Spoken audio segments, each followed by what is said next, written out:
Hello from Southern Ontario, Canada. It's July 25th, I believe. So as I'm uploading videos regarding exposing Canadian politicians who are WEF members, opinion piece. If there's one thing we should have learned over the last 5 years, it's the importance, the crucial need to do our own independent research and apply cognitive reasoning.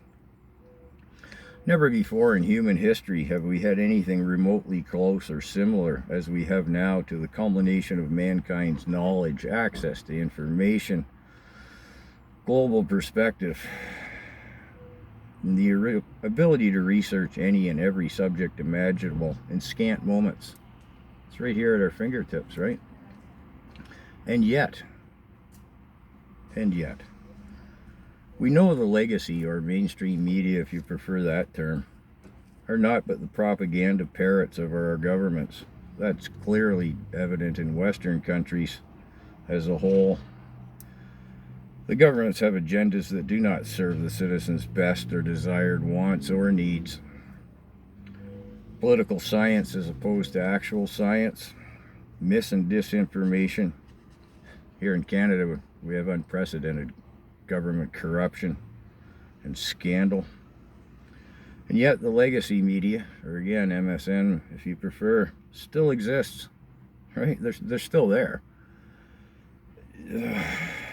Still has people forming their opinions based on what the psych department's endless propaganda spews out.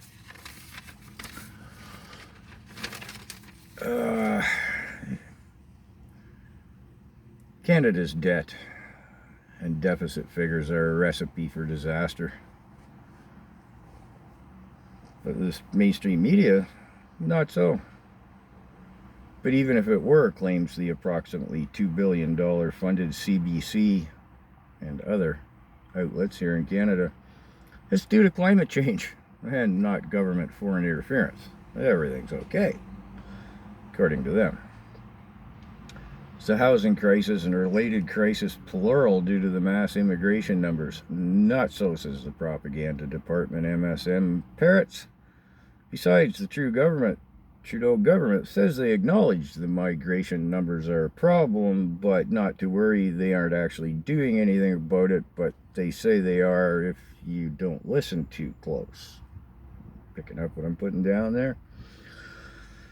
Moving into the whimsical, little Phil, the time-traveling goat from Diagolon.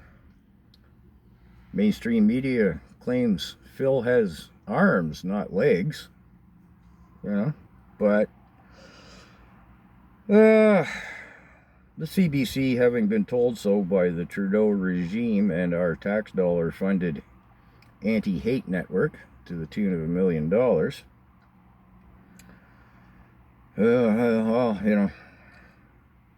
they say Phil has arms and not legs.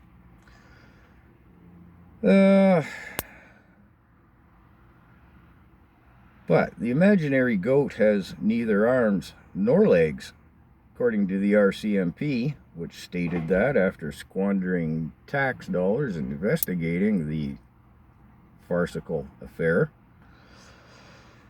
Yeah, the RCMP investigation showed they can barely even be called a group. It's a farce, and, well, you should know by now what it's all about. But the mainstream media continues to say they're an extreme far-right misogynist militant group that threatens democracy, even though they're fictitious. Why, it's a wonder they haven't accused Phil the goat of contributing to climate issues. Yeah, but perhaps Phil the imaginary hallucinogen gobbling goat uses an EV to time travel and they got nothing to work with. I don't know. Maybe Phil doesn't fart. Problem seems to be the brilliance of the psych department has taught and indoctrinated how many generations now with the ability to not apply critical analysis. What a shame when it's here at our fingertips and in an unprecedented fashion. Science, political science. I think I made my point.